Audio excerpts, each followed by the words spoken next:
Welcome one, welcome all to the Snail Trail 4x4 podcast. If you like going off-roading in Toyotas, wrenching on Toyotas, camping in Toyotas, and maybe even poking a little bit of fun at Toyotas, and of course, hearing about how fantastic radios are in Toyotas, as always, then this is the podcast for you. That's right, ladies and germs. My name is Tyler, and joining me on episode 273.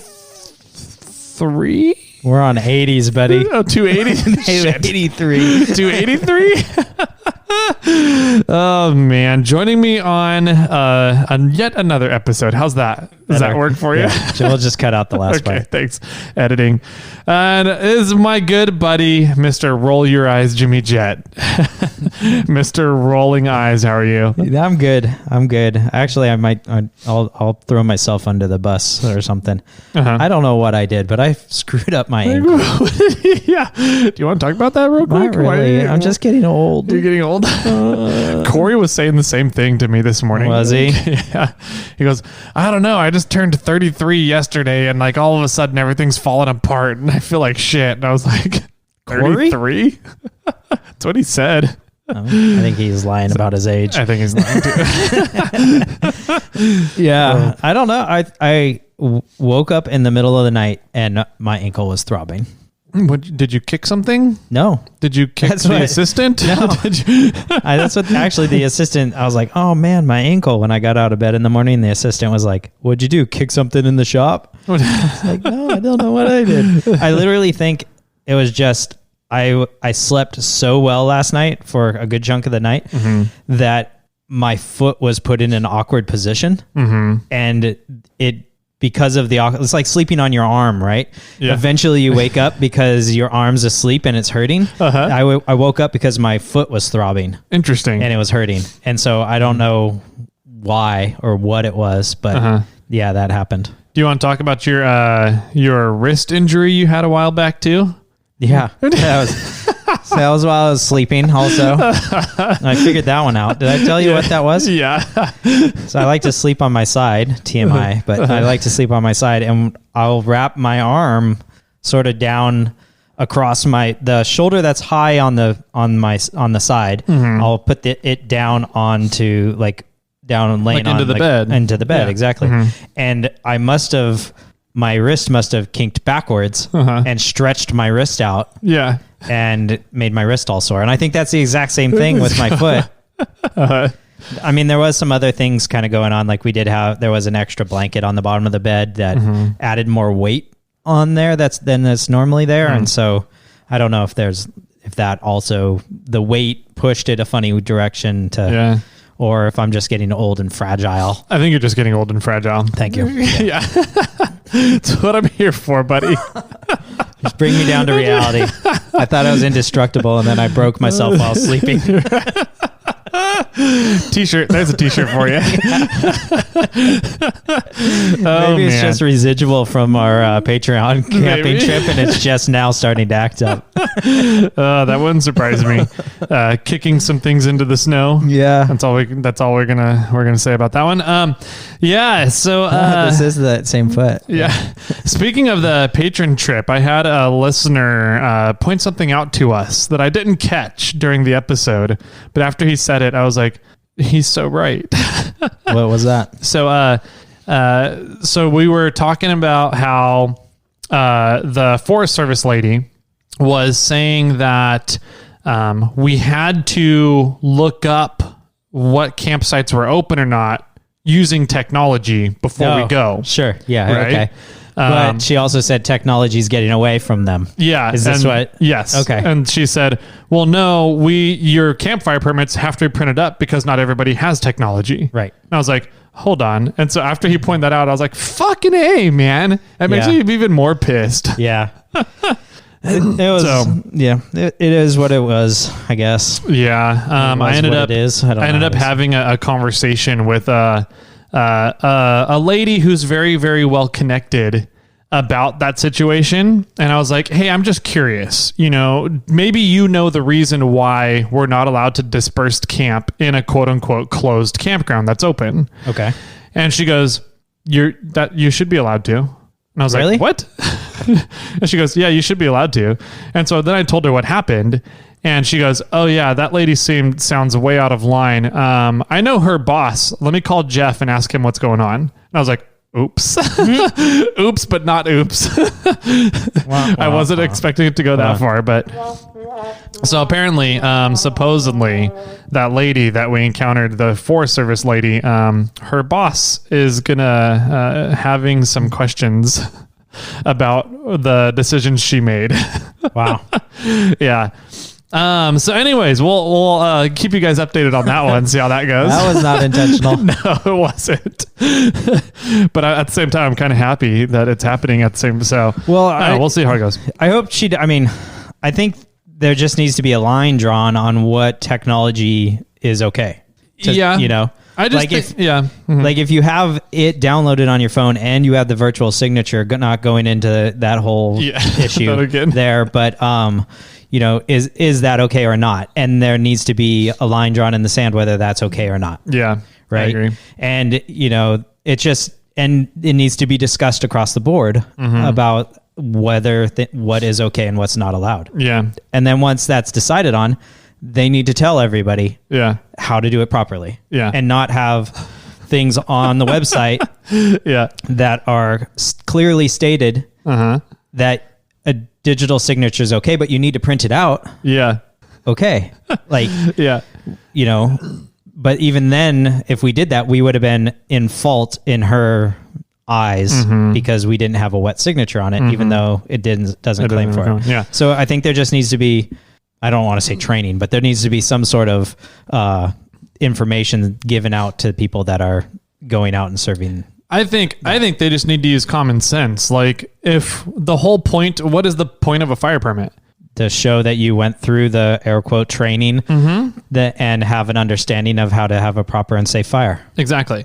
So if they question whether or not we went through that training, like we went through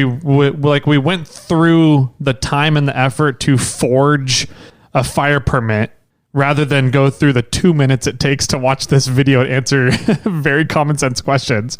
Like, if they really think we went to that much effort to forge a fire permit, like, then just ask us a couple of the questions from the video. Sure. And that would answer whether or not we know what we're doing when it comes to having a safe fire, right? Sure. Yeah. They just would need to know what those questions are. And which I doubt they would. Right. Yes. So anyways, at least look around the fire and go, do they have a source of water nearby? Do they have proper tools in case of an emergency? Have they properly cleared the area? You know, do you have your fire permit? Yeah. You know, like, yeah. So anyways, I think that just common sense needs to be practiced a little bit more and figure out what the point of that part, what the point of the rule is, and see if people are attempting to follow the point of that rule, rather than getting all caught up on a protocol, I guess.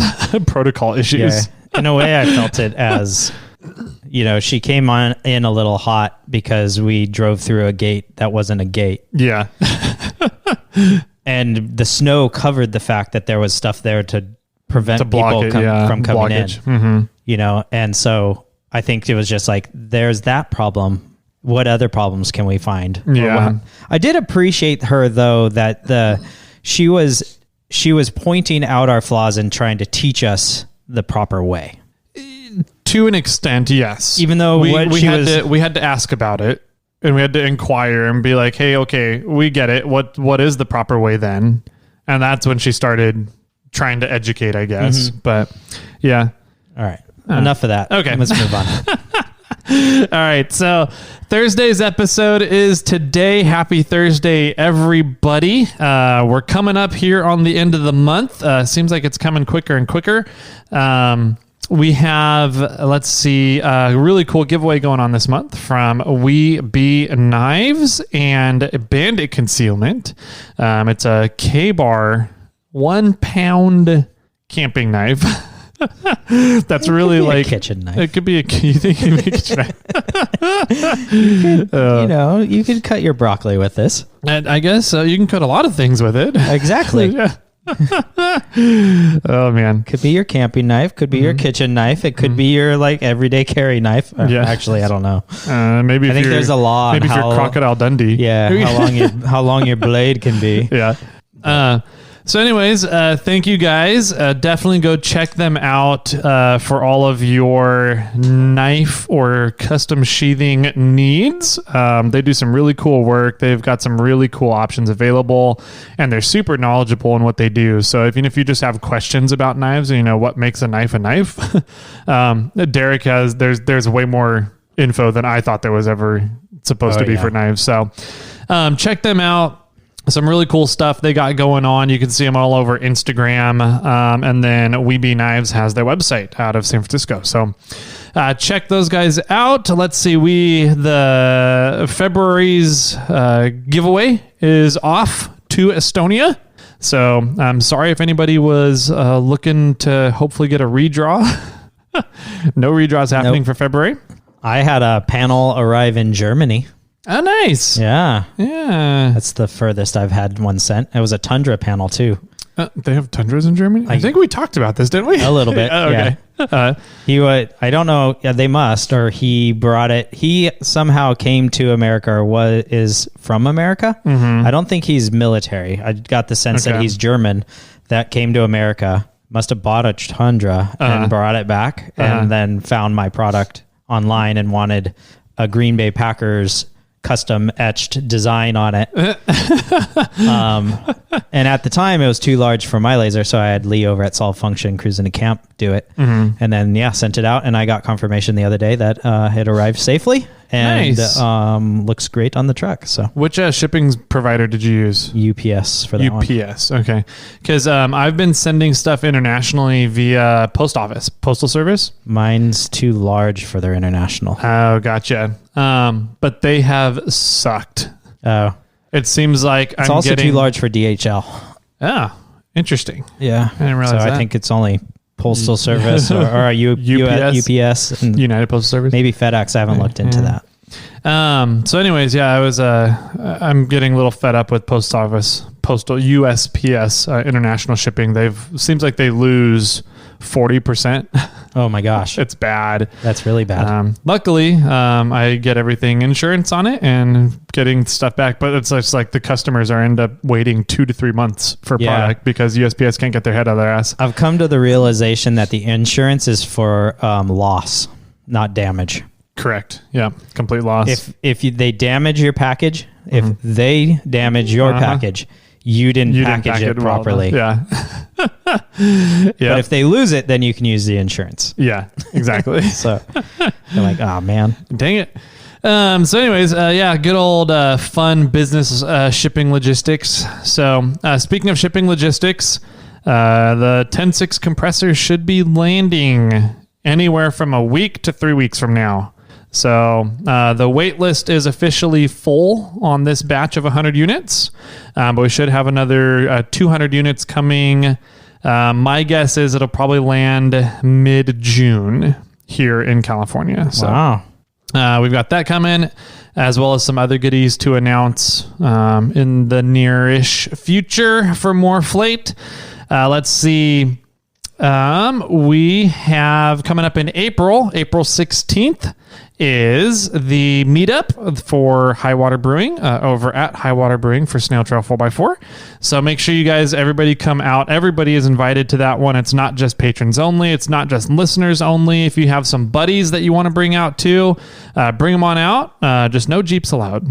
Perfect. So, yep. That's our only rule. I might have to take my Rubicon decals off the 4Runner then. I was going to say Rodney can drive his Ford down. There you go.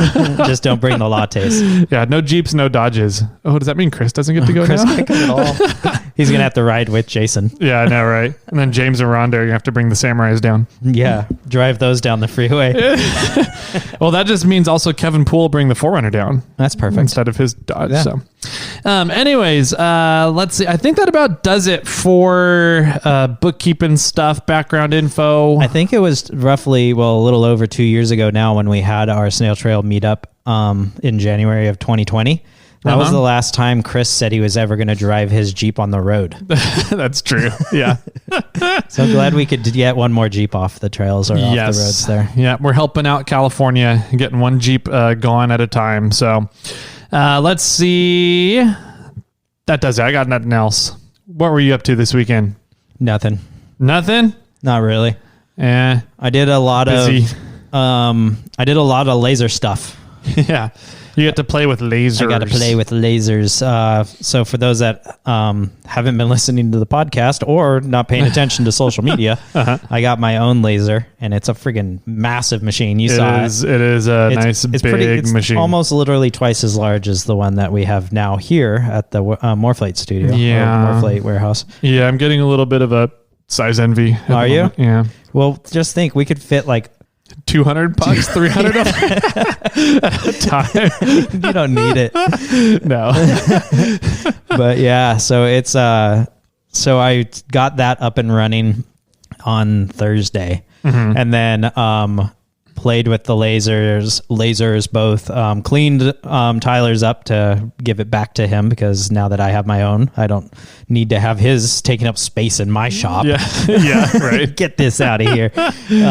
Plus he needs it, and he's got, work for it, and the work that we were trading, still needs to get done. So, cleaned his laser up, tried to make it almost as new as possible. Just about. I mean, it was in pretty good shape. We didn't have to align anything. We didn't have to realign the tables, clean the mirrors or anything like that, mess with the focusing lens. So, we literally plugged it in, turned it on, and kind of let it run for a little bit, ran a couple test shots, and then ran a couple pucks to show Morphlate Sean how it all works. And then it was funny because I didn't think that I gave him that good of a tutorial. But then when I showed up this morning, he already had a batch going all by himself. Sweet. So that's awesome. Yeah, he's a quick learner. Yeah. He's a smart dude. And that's good to hear. I probably spent at least an hour cleaning that machine. I re-greased it. The powder coating is just dirty. Yeah, it is. It makes a mess. And it smells bad. So I needed to run the ventilation and everything outside. And anyway, so I cleaned that thing almost. I mean, I'm sure there's doors that you could open to get into maybe some of the electronics that I wasn't able to, stick a rag between. I didn't want to mess anything up, but I blew it out. I took the whole thing outside. I blew it out. Okay. With the air compressor. And man, did some shit come out. Brought it back in, wiped it down with some microfiber cloths, then wetted microfiber cloths and wiped it down again. And then cleaned all the rails and everything, and then did some white lithium grease on it and re-greased the rails. And then I cleaned all the mirrors. Then I realigned the machine. Then I leveled the table. And then I shot a batch of pucks. Okay. So it was dirtier than I'd like to admit. And I'm trying to figure out ways to control how dirty my current laser is going to get. Yeah. Because it's just cleaning powder coat is a dirty job. So, and then, so I cleaned your laser, and while I was doing that, I was playing with mine and trying to figure out proper settings and, a good speed. There's on your lasers, it's only like speed and power. And then there's one called current or threshold. Yeah. On mine, cause it's a different software, there's like all kinds of different settings. There's speed, there's power, there's threshold, there's, how many you control the speed by how many millimeters it moves. Like millimeters per second. Okay. Yeah. So it's not a 0 to 100. Yeah. It's not scale. a percentage. Yeah. So, I was playing at like 500 millimeters a second or 300 millimeters a second or 200 millimeters a second, and then, powers and then there's, even when you click into it, then you can control the line spacing, how thick or coarse the lines are. And, so I was playing with like, do I do 2 passes and make the second pass less lines than the first pass, and do I need to have the same amount of lines? And the answer was yes, because it just starts looking funny. But so that was, I posted something up on social media the other day about, just playing with it and all the different designs. Once I found something, I ran a few test shots around the topo map with a topo TEQ logo. Oh yeah. That's a little small because I have a customer that wants a small version of that. And I told him, like, I'm probably going to need to redesign it because if I just shrink really it, it'll small. just get super small and really tight. And so I redesigned that and shot it. And so now I have a small version of that. And that all has just started looking good. Yeah. Nice. But there's still there's a massive learning curve on the software that I'm just trying to overcome. And then it's a different machine. So I've just got to learn different ways to set it up and run it and, different ways to use it. So nice. Yeah. Well, it should be good. The thing that makes it super, super handy for you is you can fit a full tailgate panel, snail armor, into your machine. Yeah, it can't etch the whole panel. No. Not at once. But the panels are 50 inches long on a 3rd gen Tacoma, roughly. They're like 52 or something. And it has a 35-inch etching area. Gotcha. So I can etch almost an entire panel at once. Yeah. I did have somebody reach out that wants an entire topo tailgate panel. Oh, geez. So I'm not quite sure how to set all that up exactly, and to be able to move it. But actually, the new software that I have, you can create marking points, Reference points, and then you can move your panel, and then you can refine those reference points, and then continue on. So those are just one of the things that I just need to learn, and so I can create some cool stuff. Nice. Also, now I've got a small personal size hurdle of trying to figure out how to do pricing because I had for a small, design that's already pre-done, it's roughly $30. For a large design that's already pre-done that I made a while ago, it's $50. Well, now what if somebody wants, and then it's $15 more if you want custom because it takes me some time to do computer work. Yeah. Right? Designing on them. Yeah. So it's 45 or it's 65. So what if somebody now, and the large design's a 12 by 12 because that's really all that I could do with the size constraints of the panel and the machine.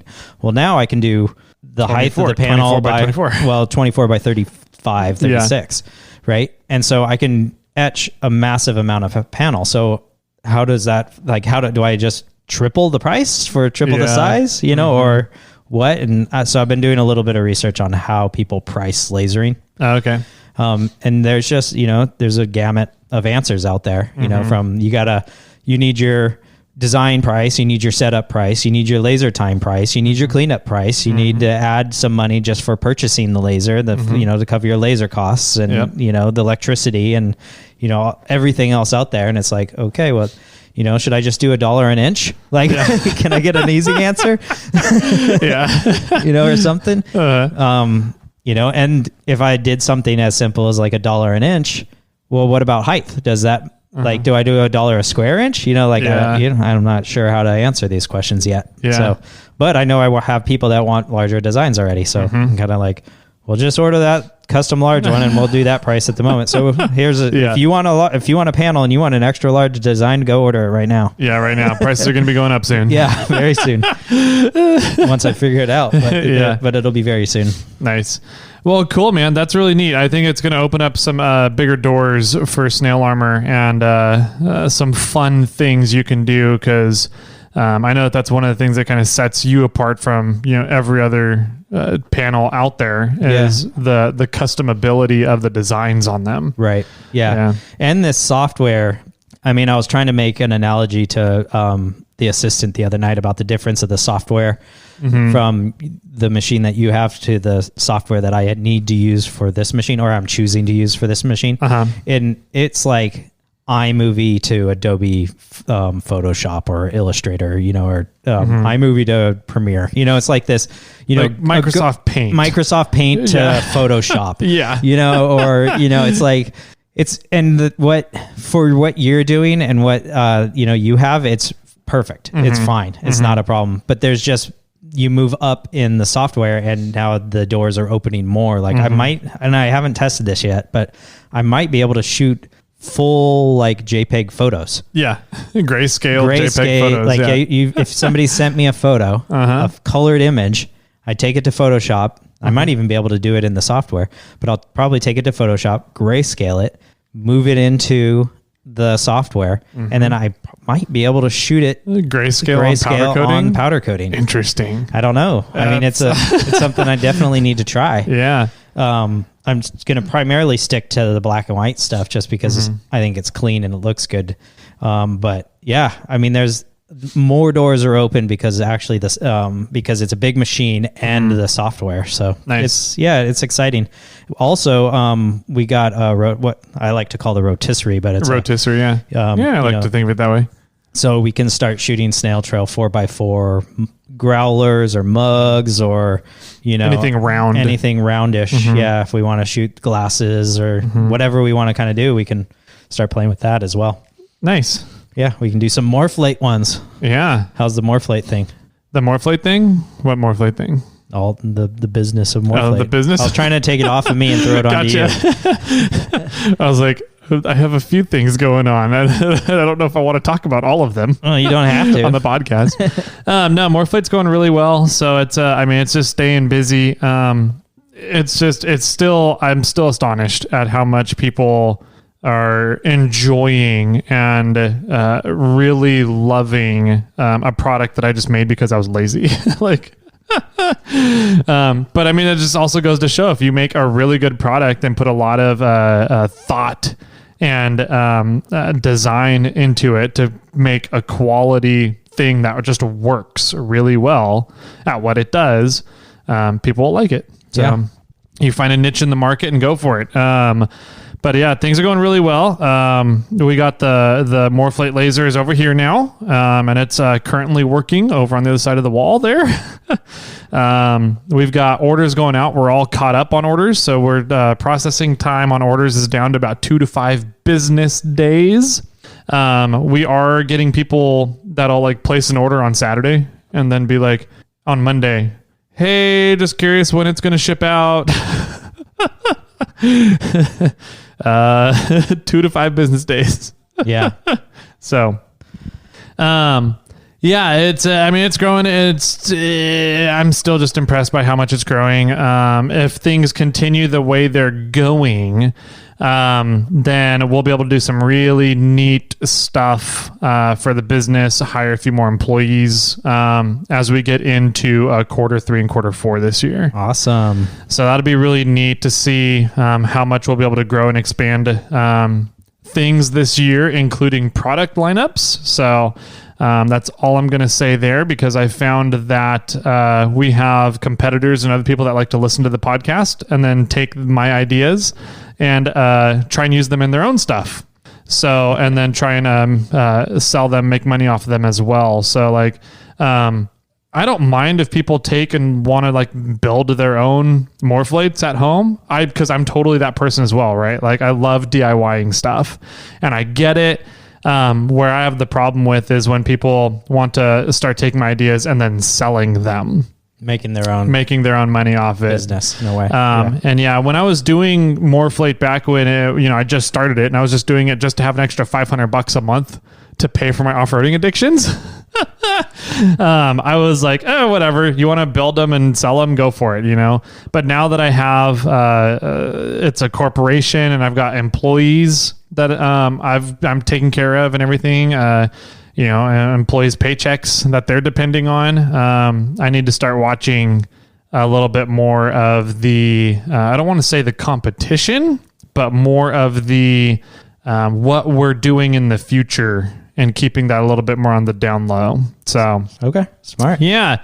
That's all I'm going to say about future stuff for Morphlate. So, but we do have some really cool stuff in the works here. I think we're going to have 1, 2, maybe 3 different product launches by the end of the year here. So sweet. Yeah, some really cool stuff coming in the works here. One of the big things, and this will tie into what I did this weekend, when I started Morphlate and really started taking it more seriously, was that I wanted to help funnel more funds back into trails, right? Mm-hmm. That's a big goal of Morphlate. A big goal of mine is to make sure that we continue to put funding back into our trails, to make sure that trails stay maintained, they stay open for the entire off-road industry to enjoy and thrive on, right? And so last year, we're going through the taxes right now, right? Mm-hmm. And last year, Morphlate was able to donate, provide a total value of about $17,400 worth of product, retail value, cash donations, whatever it is, gift certificates, whatever it is. The total donations for Morphlate last year were about $17,300, right around there. That's crazy. That's awesome. Right? So over $17,000 going back into the off-roading communities, off-roading trails around the nation. So not just local here in California or NorCal or, just in the Western Sierras where I wheel, but definitely trying to make sure that there's more of a push made towards putting my money where my mouth is, right? in the sense. So this year, we've already got a really good start. My goal is I want to get, $20,000 to $25,000 put back into off-road trails nationwide. So far this year, we've already got a really good start. I'm not sure how much we're at by any means yet. We'll figure it out at the end of the year when we do the taxes, but the Rubicon Trail Foundation's Black Tie and Boots event happened this weekend. Yes, it did. And so we talked a little bit about it leading into the previous episodes leading up to last weekend. And the Black Tie and Boots is one of, if not the largest fundraiser for Rubicon Trail Foundation each year. It's been going on for, I think, 12 years. Wow. 13. I think this is the 12th year that it's happened, and they skipped, it was 2 years, 2020 and 2021. So this was the 12th time Black Tie and Boots has happened. And it's essentially like everybody who has super passionate about the Rubicon Trail and making sure that the trail and the foundation, the 501c3, the nonprofit, maintains funds to be able to spend on keeping the trail open and having access to the public. People buy a dinner.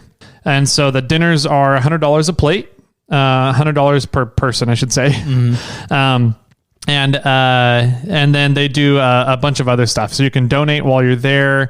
And then they had 3 different auctions going on, or money spending opportunities to buy some stuff, right? What ones? How? So they did a silent auction, which is your typical silent auction, a bunch of items listed, put out on tables, and then you get to go and a piece of paper out there. A piece of paper, and you just bid against other people that are writing down their bids on the paper. Yeah. So you just stand next to the one that you want to win. Yep, and scare people off. Yeah. Or whenever they write something down, you just take the pen and write down a few dollars or. Exactly. Yeah. So there was a silent auction, there was a raffle, and the raffle was done where you buy your tickets. And then all the items were put out over a length of tables and with bags in front of every item. And you put your tickets in each bag that you wanted your tickets to go towards that raffle item. Right. And then somebody drew out of the bag, picked a ticket, and that person wins. Exactly. Got it. Yeah. So there was a raffle done that way. And then there was a live auction done for 8 kind of big ticket items. Cool. And so lots of money spending opportunities, lots of fundraising opportunities for the Rubicon Trail Foundation, RTF. And so we'll just start with the rounds, shall we? Okay, let's do it. So we've been talking about these rounds for quite a while. They are rounds that I went up and cut off of the big sluice tree. And then you put together a really neat design of the trail and the current trail that most people tend to run it as, which is Loon Lake out to Observation Point. And we even included the new RTF property camping there on the trail as well. And it's got the couple of highlights of the trail, such as, I actually have one of the rounds here. Hold on. Yeah. That was my favorite one of the rounds. This one here? Yeah. That's the one I wanted to turn into the Millennium Falcon. That makes sense. Okay, I can see it now. But that's funny because it has that sort of look of sort of an egg shape with the top cut off and then that little thing that comes out of the side for where they sat. The cabin is. Yeah. So that's how this round looks. And I wanted to sort of do that, but we had other plans. Yeah, we had other plans. But we have highlights on here like Loon Lake, Spider Lake, Buck Island Lake. And then there's the staging area. There's the Granite Bowl. There's Ellis Creek, Walker Hill. Supple, Little Sluice Box, Arnold's Rock, RTF Camping Area, the Old Sluice, Big Sluice, the Rubicon Bridge, the Rubicon Springs with the tiny little... I still can't believe the detail got that good, right? Of the GPS coordinates there underneath Rubicon Springs, Cadillac Hill, Observation Point, and then the road out to Tahoma and the Rubicon staging out on that side. And then another really neat thing that you did was you labeled where a bunch of restrooms are at along the trail as well. Yeah, which is a good thing for people to know, but it also was a big benefit from RTF because they were the ones that primarily worked with other organizations to get restrooms out there. Yeah. Yep. And so I think the design came out beautifully. We ended up doing it on the laser and lasered each of the rounds. So we did 3 rounds and we donated 2 to this event for black tie and boots. And I was just thinking in my head, when we came up with these, I was like, these are a really cool idea. We can get some funds going. And I think they could pull, upwards of $400 to $500 per round. Yeah. And I think what would be good to mention is that I believe the big sluice tree fell in October of 2020. No, I cut it down so that I could cut the rounds off of it. Okay, so I'm just kidding. I did. Yeah, right. It fell in like October 2020. October 2020. Yeah, we had a massive wind event that maxed out the weather station at Spider Lake, which is 150 miles per hour. Dang. And so, that knocked and brought down the tree in Big Sluice. It brought down a lot of trees. It also brought down that tree in Big Sluice. Yeah. And so it's pretty much we had the idea of kind of doing something with the tree. Like we knew that like, hey, we need to figure out something and do something with the tree. And then, you went up and lopped off some of the rounds off of the trunk of the part that was up off of the trail and out of the way. And then I think we've been holding on to them for over a year. Well, waiting. we went up and cut them off of the tree in June. Okay. So June 2021 is when we cut the rounds off of the tree, and they've been drying, quote unquote. Yeah, drying, but not very well. I forgot to stick them in my garage since then. Yeah, I don't know if sticking them would have helped. You don't think so? Well, because I only had 1 round in my garage, and it's still cracked. Oh, gotcha.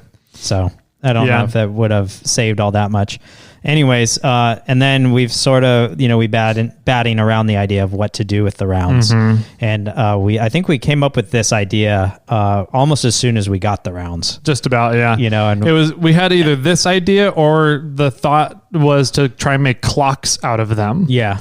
And get like a clock kit that you can turn them into a clock for people. And I was like, that's cool, but they're still really heavy. Like to mount those up on a wall and depend on them as a clock kind of thing. I was like, I think there's some more interesting things we could do with them. Yeah, definitely.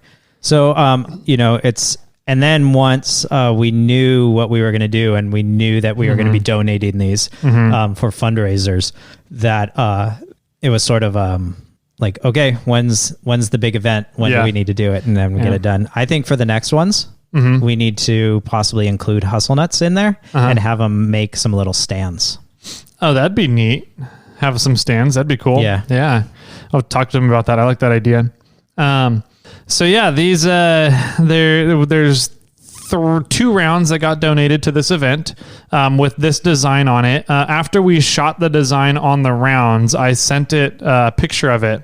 And the pictures are on Instagram as well. So you can check my Instagram and the Snail Trail, Jimmy's Instagram. Did you put it on Instagram or Facebook? Both. Oh, did you? Yeah. Okay. I didn't see it on your Instagram. Yeah, it should be there. So I might have put it as a story. And so then it popped over to populates on Facebook stories as well. Yeah, it's definitely on there because I tagged you as a contributor on my post. That's what it was. Yes. So it's on your side too. Yes.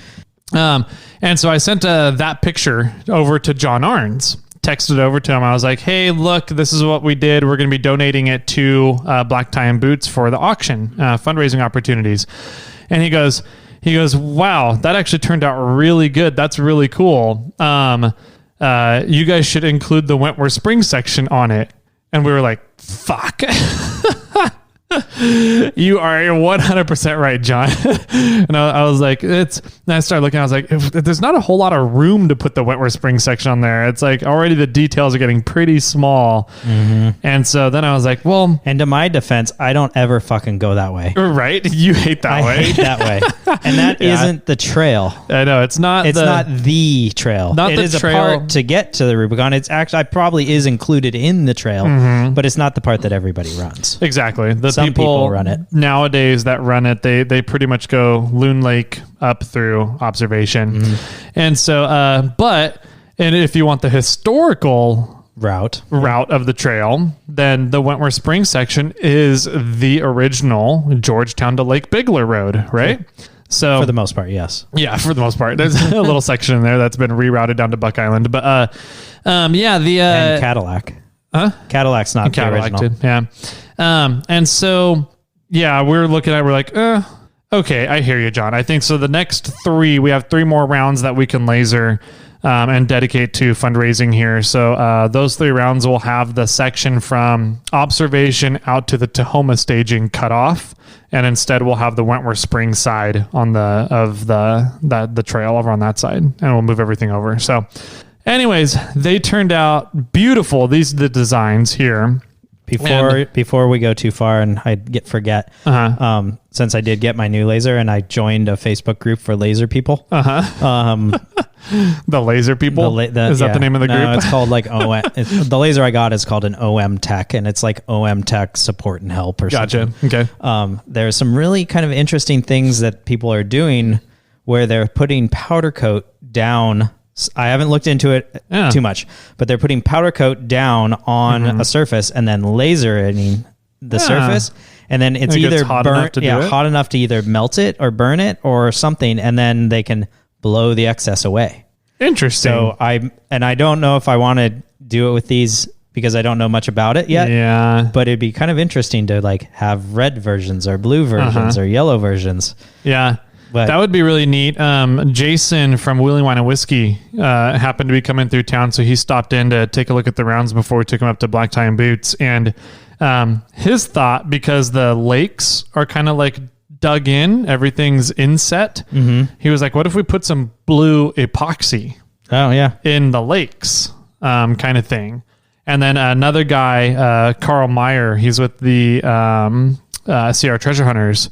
He has a 3-axis CNC router for wood. Yeah. And he said that he can cut these as well. And then he can actually do the topography of the lakes.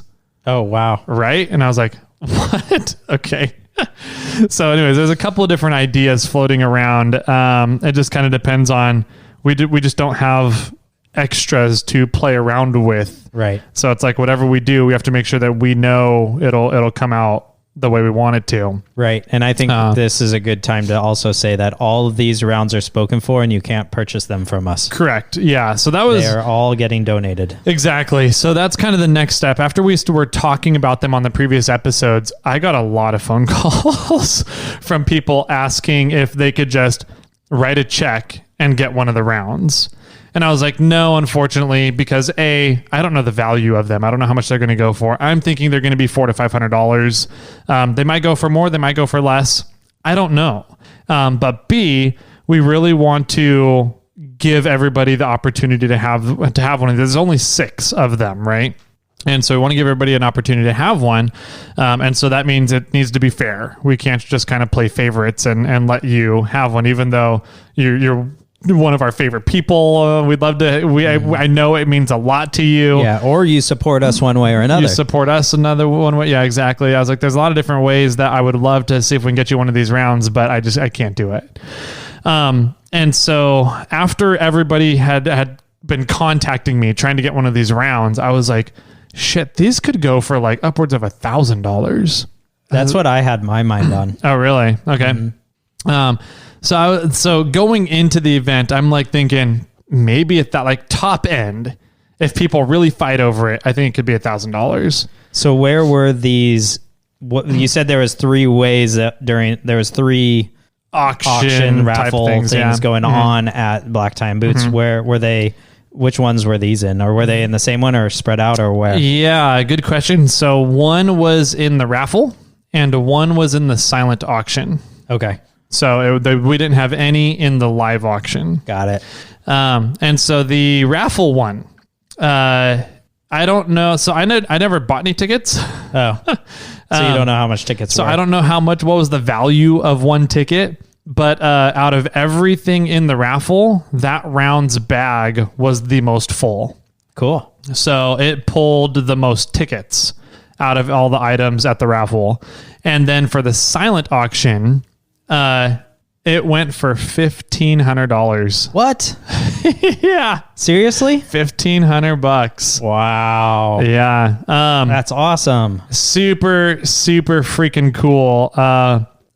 So I don't know. It's just one of those things. I'm really impressed by when, like ideas that you and I come up with that are good ideas and people enjoy. I'm even more impressed when the ideas completely outdo and overdo anything that we had imagined. Right. So the silent auction round went for $1,500. Yeah. Dang. Yeah. And one of the things that I did, because, I had talked to some other people and they're like, oh yeah, I've got parts of the juniper tree from Little Sluice. Oh. And so I've heard a lot of people say that they have that and they're like, but it's just a chunk of wood. Right. And it's like, how do you prove that chunk of wood is from the juniper tree? Yeah. And so what I did, I was like, that's a good point. If we have these rounds, I mean, they could be from any fucking tree that fell down or got cut down and got lasered. From my yard. It could have been from Jimmy's yard. Exactly. How does the person winning or their grandkids or whoever they pass it on to know that this is a really special piece of wood? And so I put together the story of kind of the genesis story of how these rounds came to be, essentially what we've kind of been going over already, put it down on a single piece of paper, and then had the Moreflate logo, the RTF logo, and the Snail Trail 4x4 logo at the top, and then had a you and me wet sign that piece of paper. Correct. And then RTF framed the papers. Wow. That's so cool. They put them in frames, and the winners of each round also got this verification paper that's been signed by us saying what this round really is, what it really means, kind of thing, right? What's the story behind it? And so I like to hope and think that contributed towards the legitimacy of these rounds now for people in the future. But there's only 3 of these rounds that are done exactly like this in existence. 2 of them are gone. And I think the third one here is going to get donated to Cal 4 during Sierra Trek. Okay. And then we've got 3 other rounds that are going to get done with the Wentworth Springs side of the trail on it. Shouldn't we just go cut down a tree on Fordyce and do the thing for Fordyce? Yeah, but it's like there's no famous tree on Fordyce. The tree falls. Yeah. Right. Joe Chavez, you didn't hear that. Yeah, I don't know. There's a lot of people with a lot of history with the Rubicon Trail, so I think it's going to be really special to anybody up in the area here. Yeah, I mean, if you're in this area, you'd know both trails well. Exactly. And there's really, like on the Rubicon Trail, there's 3 trees that have been really famous throughout the history of the trail. There's the juniper tree in Little Sluice. Yeah, that's gone. There's the big sluice tree that's now almost all gone. Yep. And then there's beer tree. Oh, true. I was like, what's number 3? What's the third one? I had beer tree on there. Yeah. And I took it out. Yeah. It's got because it was just too cluttered. Yeah. Because I was going to, there's no room for gatekeeper. Yeah. What is the second one up? Is it the Granite Bowl? Granite Bowl. Yeah. And I had beer tree in that same spot. Yeah. And I was like, I think Granite Bowl is kind of more important than beer tree. Yeah. But, I mean, they could be with 6 one way, half a dozen the other, but yeah, it depends on who wins it. More who gets people know of the Granite Bowl than I think know of Beer Tree. I know people have driven past Beer Tree thousands of times, and then when you go, let's meet a Beer Tree, they're like, "Where's that? Where's that?" Yeah, it's in the Granite Bowl. They're like, the bottom of the "Okay, bowl. where in the bowl?" So. Yep. So I think that once Also want to add Snail Hill on there, but I didn't feel right to do so. Right. Yeah. Husband recommended that one, and I was like, I would love to, but I don't know if it's the right thing to do. Yeah, not for the RTF No giveaway. Yeah. So Maybe anyways, we'll do it on the next one. Maybe we'll see. So here's the thing is that we have these rounds. All 6 are allocated out. So we have the one going to Cal 4. We've got one we're going to do a raffle on the podcast, and those funds, I believe you and I talked, we're going to go to Corva. Yes. And then we're going to have another round, I think, go to Corva for their quote unquote, their convention, their annual meeting. That's going to be happening at Prairie City on April 30th. So if you're going to be in the area, definitely want to plan on getting out to that one. And then we had a last allocation for the 6th round, and I forget what it was off the top of my head. I've written down somewhere. Yeah, I don't remember. But if we're already giving one to Corva, I might say we figure out another group to donate our money to. That would be, I would agree. There's Tread Lightly, there's Blue Ribbon Coalition, there's other ones out there. And like if we're already donating one to Corva, granted, we're talking about this live. We're trying to figure it out. So I would, to some extent, but we can talk about it off air. Yeah, normally I would say yes, but Corva just did something really, really fucking cool that we're going to talk about on Monday. And I'm a big believer of getting more money into the movers and shakers that are using and making use of the money. Yeah. So yeah, we'll talk about it, make a final decision on that here. And you guys can listen in on Monday as to what Corva just did. So let's see. Anyways, this whole idea of these rounds. Wasn't one going to go to Rubicon? That's what it was. Rubicon, the TLCA. Thank you. So the talk, there was an ongoing joke all night long about my wood, right? Wow. People somebody walked up to me and said, have you been paying attention to your wood over there? And I was like, I'm always paying attention to my wood. And she kind of looked at me for a second, and then she goes, no, I mean, the wood over here. The rounds. Are you aware of how much money your wood's bringing in? I was like, my money brings in a lot of wood. I mean, my wood brings in a lot of money. My dyslexia likes to kick in.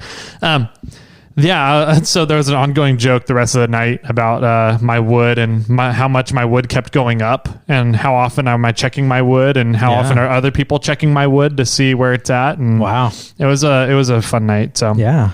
Too bad you can't make money with that wood. I know. I need an OnlyFans. So the really cool thing that I enjoyed about that night, like that was just really neat to see happen and unfold, right?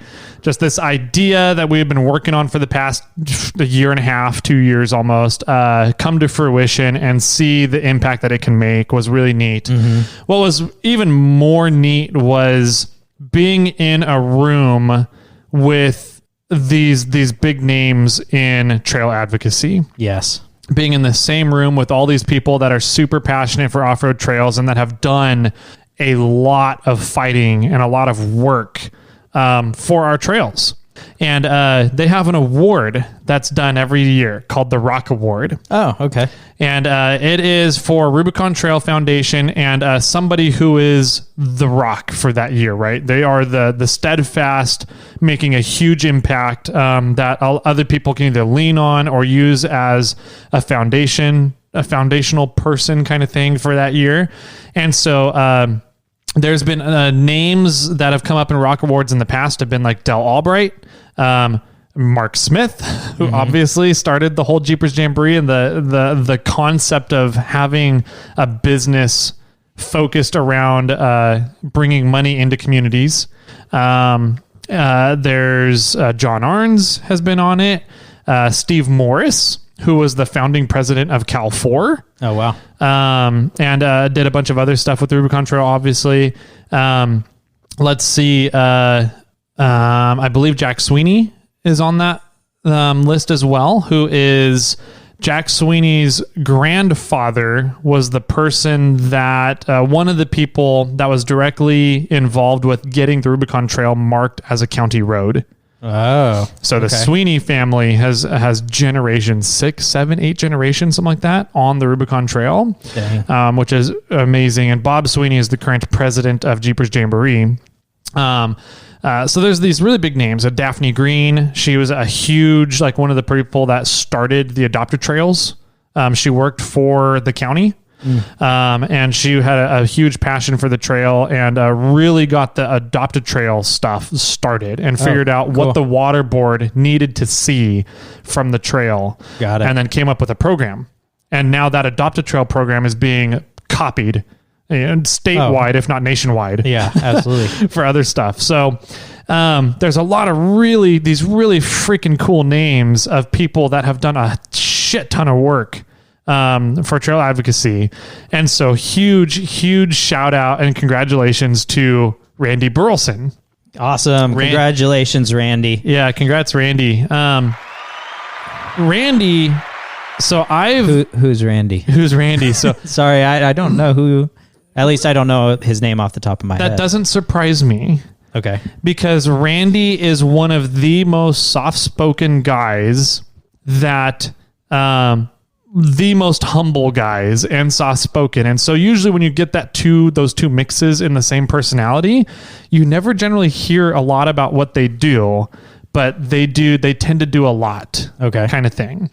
And so, I didn't even know how much Randy was involved with trail advocacy. And like, I've gone out to lunch with Randy a few times. And like, he was doing the communications for Sierra Trek before me. Oh, was he the guy that went down to the repeater? Yes. Okay. That you drove in the F-150 and broke my slider. Yeah. No. Did I? I gave it a kiss. You gave it a kiss. So was that it then? That was Sierra Trek. No, I hit your slider at KOH. Oh, okay. Anyways, but yes, Randy is the guy that you drove down to the gate so that he could hike down to the repeater. Okay. I know Randy. Burleson. Congratulations, Randy. Yeah. Right. And so I've known Randy for 2 to 3 years now and never knew any of his history with trail advocacy. And like it was just really neat to hear his speech and kind of learn about how long he's been involved. He's been doing trail advocacy since 2006, 2007. Wow. And he was the founding secretary of Rubicon Trail Foundation and the second president of Rubicon Trail Foundation after Dell Albright. Oh, damn. So Dell Albright started Rubicon Trail Foundation, right? Friends of the Rubicon, when they needed to clean up the trail, but before it got shut down, the water board was going to come in and shut everything down. And so they finally created the nonprofit so that the money could be legit, finally. And so Dell was the first president. Randy was the second president. Wow, I didn't know that. And then Randy's been working in trail advocacy at water board meetings, at county meetings, helping run VIP trips for how many years is that now? 15, 20 years? Whatever it is. So he's been very involved. I never knew any of it. Yeah. So, and also, talking about this, it makes me think that we should put rock sliders on your F-150. Just I've thought about it. Yeah, okay. Especially since the passenger side is all warped and out of shape. So yeah. Especially if you're going to let me drive more. Yeah, right. So anyways, back to Randy. Yeah. So anyways, no, that was it. That was it's just Randy is a really quiet individual. He doesn't talk about himself. He doesn't see himself as a big deal in any shape or form. But to see and finally hear and learn about things that he's done and realize that he is definitely up there with Mark Smith's and the Steve Morris's of the off-roading world was pretty freaking cool. Yeah. So wow, that was really the highlight for me that night. And then I got to meet, Ken Hauer. I got to talk to Bob Sweeney again, and kind of did the networking opportunity there to say hi to these other really neat individuals was a lot of fun. So were the Allens there? They were. John and Renee was there. Cool. Yep. Mm-hmm. Good. Yep. The Mad Hatters, my off-road club, had 2 tables. Dang. Yep. So we bought 2 tables and filled up all the seats there.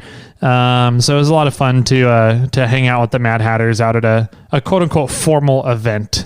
Yeah. What'd you wear? So I wore a color changing purple shirt. So it's like the shirt, when you look at it straight on, is purple. and then you get at an angle and it turns like a metallic silver gray color to it. All right. And so I wore that with a black suit jacket, and a black tie that was also color changing. So it shifted colors from black to bright purple. So the front side of it was black, and then as it went up and around the neck and then down to the part that's behind it, it was bright purple when it got down to the end. So I wore those, and then I wore jeans and my hiking boots, my Solomon hiking boots. Okay, yeah. So that's the assistant was like, I can't picture Tyler with cowboy boots. Does he own cowboy boots? Nope. I'm like, I don't think so, but you can wear hiking boots. Hiking boots are boots. Yeah, any boot. Any boot, And then she's like, oh. Well, I've seen Tyler with hiking boots, so now I can picture that. Yeah. And his wood. Yeah. I mean, everybody can picture me in my wood. So, especially since there's a picture of the wood out on the internet. Yes. So out on Instagram. No, it was just fun. It got a lot of likes. It did. People like my wood. No, there was some really interesting ensembles, right? The clothing, apparel. Oh yeah, there was one guy. Always is. That's one of the things that's like it was hard getting the secretary to understand that it's not a formal event. It's not a black tie event. Right. It's more of a boots event than a black tie event. It is totally. So there was one guy in completely a tuxedo from the waist up. So cummerbund, bow tie, fancy shirt, tuxedo jacket. And then he had on shorts and Sorel boots. Nice. And there was a couple people in Sorel boots and jeans with just a really nice upper on, a couple people in bow ties and then just jeans and cowboy boots. And, yeah. So it's kind of like this farce, right? Is the way it's treated. Bow tie, cufflinks, no shirt, jean shorts, and hiking boots. So Randy, I got to call Randy out because he's a phenomenal guy and he has a great sense of humor about it. He forgot to bring cufflinks and tuxedo buttons for his shirts. And so he held his shirt together with a zip tie. So he put the zip tie like straight down we wove it through the buttons, the holes in his shirt. And then for his cufflinks, his girlfriend brought him grade 8 bolt and butterfly nut. Oh, that's awesome. To put through for his cufflinks. That's awesome. It was fantastic. I was like, that is amazing. I love it. So anyways, it's just this farce of these super supposed rugged people that care a shit ton about this really rugged environment coming together and quote unquote dressing up or cleaning up, attempting to clean up. Yeah. So it was a lot of fun. Dave McKinney was there. Dave Marlis were there. Oh, good. It was funny. They got up to talk a little bit about a Traeger because they donated a Traeger. Oh, nice. A grill for the live auction. And he got up to talk a little bit about it. And apparently we're not the only ones that think Dave talks a lot. Really? Did everybody tell him to be quiet and sit down? Jack Sweeney did. Yeah. Really? So Jack Sweeney it was the auctioneer. Like in the middle of his speech, like, thanks, Dave. Appreciate it. Kind of. Jack ended up Oscar music starts going off in the middle of his speech. Kind of, yeah. Jack ended up sitting down while Dave was talking. And then when Dave was done, Jack goes, okay, next time I'm not inviting you up anymore because we got to get this thing rolling here. Right. Yeah. So it was good. The live auction crescendoed with this beautiful bench that Shannon made. And who's Shannon for those that don't know? Shannon is a brilliant artist that paints and redoes the Rubicon Trail sign that everybody takes pictures next to at Loon Lake. She does it every year. Repaints that sign every year. So she does a lot of really cool art stuff for the trail, a lot for the communities that she's involved with. And so she made this wood bench, and the back of the bench was painted the same as the Rubicon Trail sign at Loon Lake. Cool. That bench went for $7,500. Wow. Yeah. Holy cow. Yeah. How big was the bench? Like as big as a couch? It was about a 2.5 seater, like a love seat size, I guess. Dang. And I don't think it was made out of any particular tree or famous wood or anything like that, but not like yours. Not like mine. Yeah. Barb Arns won it. Oh, So yeah, I wonder if it's going to end up at the cabin. I'm guarantee you it'll end up at the cabin. That's awesome. At some point, the bidding got up to a bidding war between Barbara and another guy named Jeff. And it got up to $5,500. And so Shannon went over to Jeff and said, hey, if you are willing to pay $5,500 tonight, I'll make you another bench. And so he said, okay. And with the bidding was coming down and the auctioneer was getting ready to pound the gavel. And then Bob Sweeney stood up, who's the president of Jeepers Jamboree, and made a speech about how this bench should live down at the Rubicon Springs, not Spider Lake, and that everybody at Jeepers Jamboree should get to enjoy this bench. And so he started bidding on it, and then him and Barb went back and forth, and the bidding went up to $7,500 before Bob backed off and let Barb win it. Wow. So I would imagine Shannon is going to be making 2 more benches, would be my guess. Dang. And getting one down at Rubicon Springs, one at Spider Lake, and then one for Jeff as well. But yeah, it was a really neat night. A lot of money raised for the Rubicon Trail Foundation, which we'll get into a little bit on Monday's episode as well. So go ahead. I really kind of wish one of our rounds was in the live auction. I do too. I'd be curious to see how much that would have gone for. To see how people were bidding at the live auction, I think it could have gone for upwards of $2,500 to $3,000. Really? Yeah, by how much money people were spending in the live auction going for it. So anyways, it was a good night. My wood got a lot of jokes. We made some good, really nice chunk of change for Rubicon Trail Foundation. And it's kind of proven that these rounds were a phenomenal idea that we're going to move forward with. So the other thing that's kind of looks like it's going to be coming out of that is people just want the design laser engraved on a round of wood. Really. I mean, they would love to have the Big Sluice tree specific wood. Sure.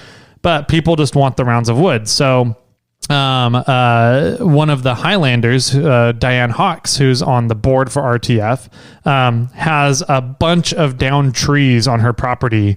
And she said that she wants to donate as much of the trees as we can in order to laser and then sell the rounds for $50 to $100 and donate all the proceeds to Rubicon Trail Foundation. So once we get the final design done for the next 3 rounds, that may end up being a thing. It's not going to be any special tree by any means, but it'll have some really cool designs out there that we'll be able to, I think, start selling and as a permanent fundraising option as long as we continue having trees to build them out of. So, heck yeah. Yeah. So keep on the eye out, look out for that in the future. Updates on that. On Sunday, I drove from Placerville all the way out to essentially Mount Diablo in the Bay Area. So a good 3-hour drive. Hanging out with the father-in-law? We were up in Placerville, hanging up there because the RTF, the Black Tie and Boots, was up in Cameron Park. Okay. And so we stayed the night up there, and I had to give a radio class out in the Bay Area. I thought you were headed out there to do some radio work with the father-in-law. Oh, gotcha. No. So it still was radio work. Okay. Radio involved, yeah. And so it was a fun class. It was the class that I really enjoy doing, which is the how to use your radios class. And a lot of people, when they first get their ham radio license, they get it to get their license, get the piece of paper, and then you get to learn how everything works, right? And so this is the class that, in my opinion, all the off-roaders should be taking. It's how to use your radios for off-roading and what are some of the cool things that you can do with ham radio in off-roading situations. And so we went over, made sure everybody knew how to program their radios on the fly, so that if you're out in the wild and you don't have cell service, you can pull up an app on your phone and figure out where repeaters are around you and program in your radio out in the middle of nowhere with no computer. You manually program it. I don't know how to do that. Yeah. I mean, I think I just need to figure out how to find out the PL tones. Yeah. Then I might be able to figure it out. But yeah, I just don't know how to do that part. How to put in the PL tones or figure out what the PL tones are? Yes. Okay. Perfect. So there's an app out there called Repeater Book. Oh. You can download it onto your phone, and it will download the entire database of every known repeater onto your phone and where that repeater is located. And it doesn't need Wi-Fi once it's downloaded? Nope. Cool. Nope. Doesn't need any data connection at all once it's downloaded. So your phone, whether or not you have cell service, your GPS location works independently of cell service on your phone. So if you don't have cell service and you open up Repeater Book takes your cell phone's GPS location and then cross-references it to all the repeaters that it knows about and will tell you where the nearest repeaters are around you. Genius. Right? And so that is pretty clever. It is pretty clever. Yeah. And it tells you all the information to access those repeaters around you. So as long as you know how to program your radio on the fly, in theory, as long as you have battery on your phone, you should be able to dial in any repeater around you and get help. So that's the theory behind it. So I go over helping everybody learn how to program their radios, make a little cheat sheet how to program the radios. And then we go and program a couple of the radios that are nearby. And everybody gets a chance to talk on the repeater. And so we hit up one of the repeaters on Mount Diablo. And I just put out there, I said, hey, this is Tyler K6TLR. We're doing a radio class. Is there anybody out there that is willing to be a guinea pig for some of the class members right now, the participants, to just say hi to on the radio and see how their radio works with hitting a repeater from their handheld and talking to somebody? And like 3 people came back and said, yeah, we'll do it. That's cool. So we had everybody in the class take turns talking to the guys sitting around their radios at home and on the repeater. And so they got a little bit of experience talking on a repeater. And then we went into some of the more fun things like crossband repeat, auto patch phone calls through a repeater, APRS, texting via APRS, sending an email with APRS. I need to learn that too. Because the weekend when we were out with the Patreon snow camping trip, I was leaving later than I anticipated. Yeah. And there was no cell signal down there. And so I really wish I could have just sent a text out. Yeah. Saying, haven't left yet, leaving in an hour or something. Yeah. New ETA. Yeah. Track me APRS or something like that. Yeah, exactly.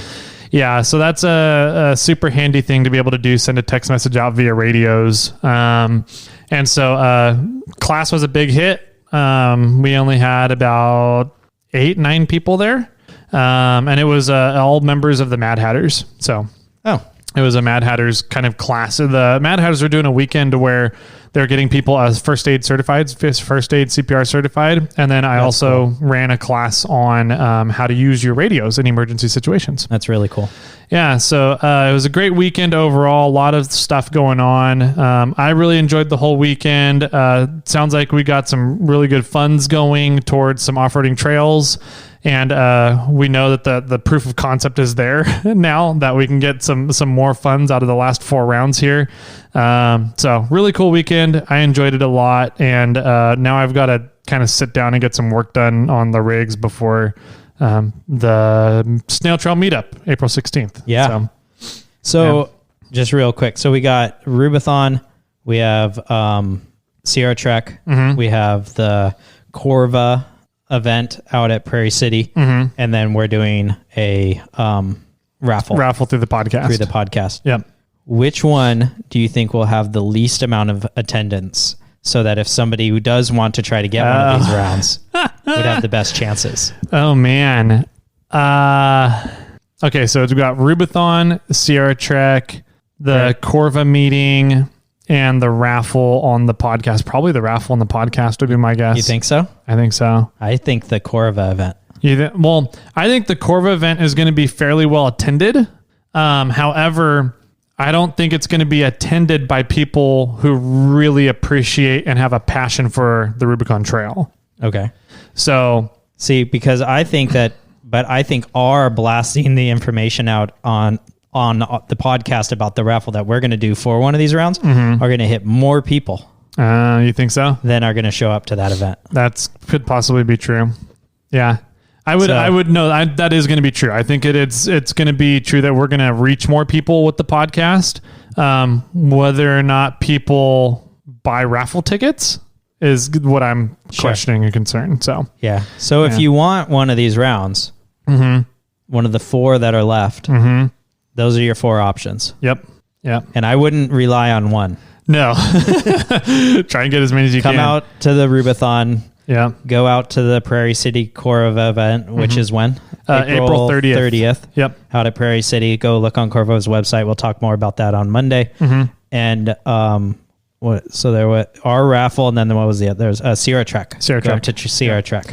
And Sierra Trek's a really fun event as well, because you don't have to go on any trails. You can just kind of come and hang out and just buy dinners and hang out at camp the whole time. Right. And you don't need a big rock crawler to get into the event like you do at Rubathon. So the access is wide open, and there's a lot of activities that goes on kind of around camp, a lot of vendors to hang out and see. And there's, historical tours for people with stock 4x4s. I'm going to go on one of those this year. The historical tours? Yeah. I think that would be fascinating. I do too. Yeah. I think it'd be really neat to go around and see what's going on in that area. I hear so much about the history of that area and what it used to be. And Summit everything. City? Yeah, Summit City and everything about it. But I think it'd be really neat to just go and experience it. Yeah. So. Yep. And they do be probably driving Bobcat. Driving around on this historical tour. Yeah. So anyways, Sierra Trek, Rubathon, the Cal 4 event at Prairie City, and then the podcast here. So keeping ear holes open for those coming up. We'll have more updates as they get closer and more information as they come about. And I think that about does it for this episode. Sounds good. Awesome, man. If people wanted to get a hold of us or keep an eye open on social media to figure out, when we're going to start the raffle for the podcast round, how do they do that, Jimmy? Yeah, you can find us on social media. I'm Snail Trail 4x4 on Instagram. Tyler is over at 4x4 Toyota Tyler. Woot. You can get us on email, Jimmy or Tyler at Snail Trail 4x4, or you can call in 916-345-4744. And maybe on April 16th, maybe we'll bring a round out. Oh, that'd be cool to show. Highlight and show people what they look like. Yeah. Out at High Water Brewing. A little get together. Yeah, I think that'd be really cool. So, I think that about does it. Jimmy, do you have any final words for everybody out there? Donate. And with that, my friends, keep crawling.